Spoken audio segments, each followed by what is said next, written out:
Assalamualaikum warahmatullahi wabarakatuh. Perkenalkan, nama saya Zaki Pitamadin. Pada kesempatan kali ini saya akan mempresentasikan tentang digital forensik dan anti digital forensik.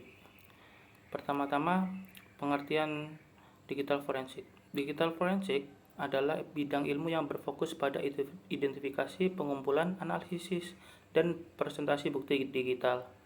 Bukti dalam digital forensik mencakup berbagai bentuk data seperti email, pesan teks, file dokumen, metadata, dan aktivitas online lainnya. Selain itu, digital forensik juga berperan penting dalam pemulihan data yang hilang atau dihapus yang mungkin terkait dengan tindak kriminal atau pelanggaran keamanan.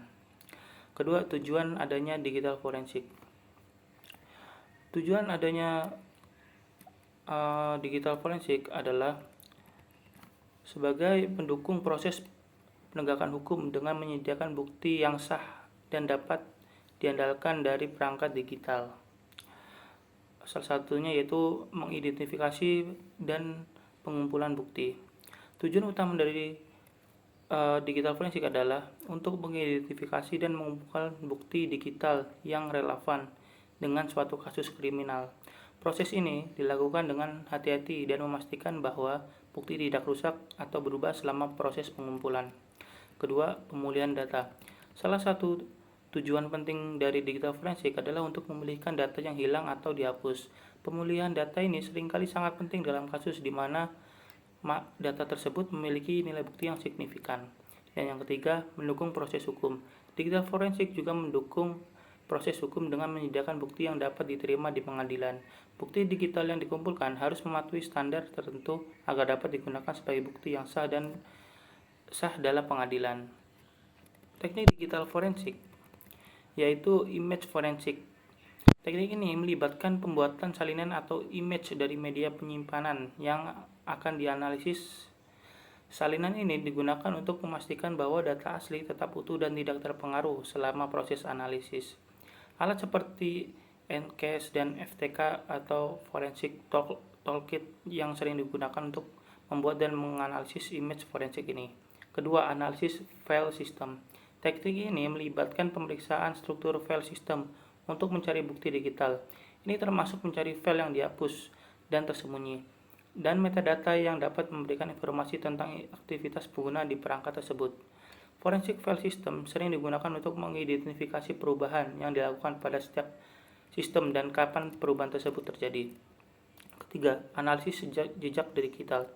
Jejak digital mencakup informasi yang ditinggalkan pengguna saat beraktivitas di internet, seperti riwayat penjelajahan, email, dan komunikasi di media sosial. Teknik ini digunakan untuk melacak aktivitas online yang mencurigakan dan mengidentifikasi sumber serangan cyber. Keempat, analisis jaringan. Teknik ini berfokus pada pemantauan dan analisis lalu lintas jaringan untuk mendeteksi aktivitas yang mencurigakan atau berbahaya. Alat seperti WireSec dan NetFlow Analyzer digunakan untuk mengumpulkan dan menganalisis data lalu lintas jaringan, membantu mengidentifikasi pola serangan dan sumber ancaman. Kelima, analisis malware. Malware adalah salah satu alat utama yang digunakan oleh penjahat cyber untuk melakukan kejahatan.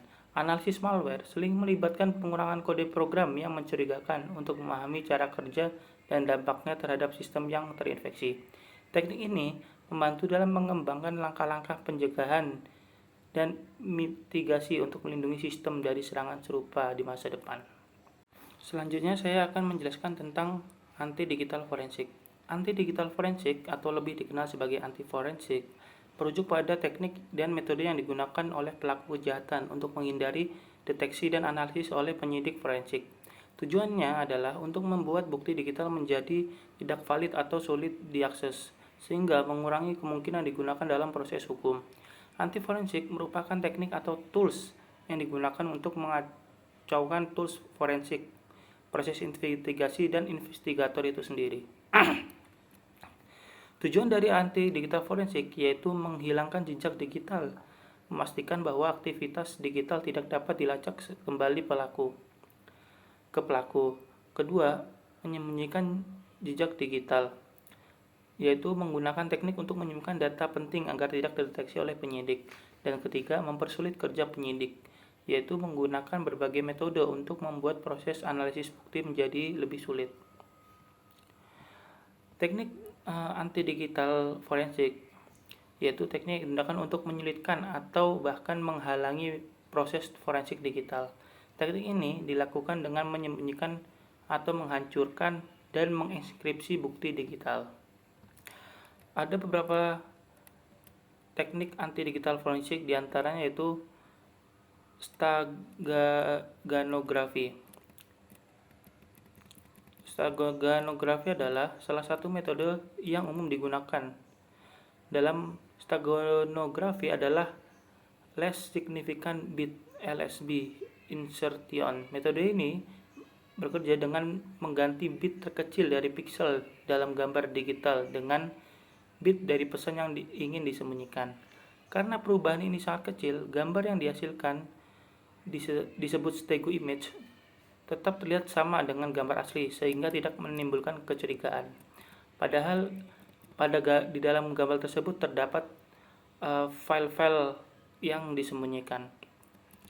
Perbedaannya dengan kriptografi yaitu steganografi berbeda dari kriptografi yang berfokus pada pengamanan isi pesan melalui penyediaan. Dalam steganografi, fokus utamanya adalah menyembunyikan keberadaan pesan itu sendiri.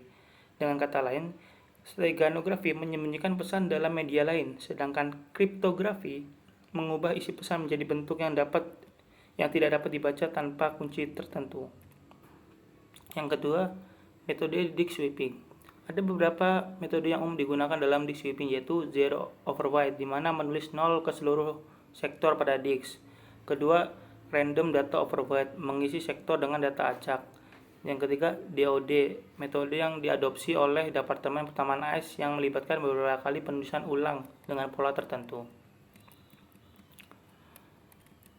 Nah, biasanya disk sweeping ini dilakukan sebelum menjual atau membuang perangkat penyimpanan untuk memastikan bahwa data sensitif tidak jatuh ke tangan yang salah. Selain itu, ini juga dapat dilakukan untuk membersihkan perangkat dari data yang tidak lagi diperlukan. Teknik anti-digital yang ketiga yaitu penyembunyian data, di mana teknik ini untuk mengubah informasi sensitif menjadi tidak dapat dikenali. Teknik ini digunakan untuk mengamankan data atau informasi rahasia.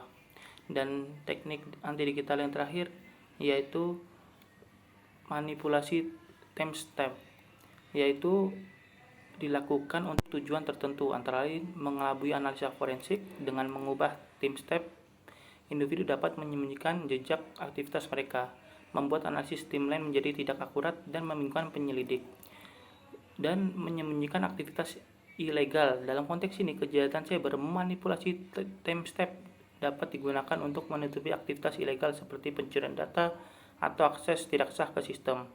Dan yang ketiga, mendukung kecurangan. Dalam beberapa kasus, timestamp yang dimanipulasi dapat digunakan untuk mendukung klaim palsu atau kecurangan dalam konteks bisnis atau hukum. Beberapa alat yang digunakan dalam teknik anti-digital forensik yaitu evidence eliminator, alat yang digunakan untuk menghapus jejak digital secara menyeluruh. File properties changer digunakan untuk mengubah metadata file agar tidak dapat ditelusuri.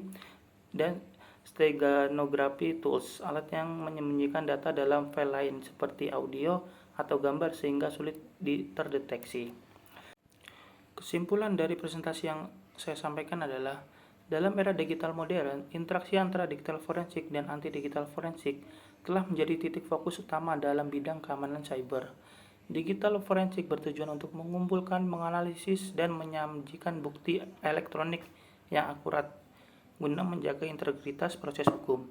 Sementara itu, anti-digital forensik merupakan reaksi balik dari pelaku kejahatan yang berusaha mengeliminasi atau menyembunyikan bukti digital untuk menghindarinya. Sekian, terima kasih. Wassalamualaikum warahmatullahi wabarakatuh.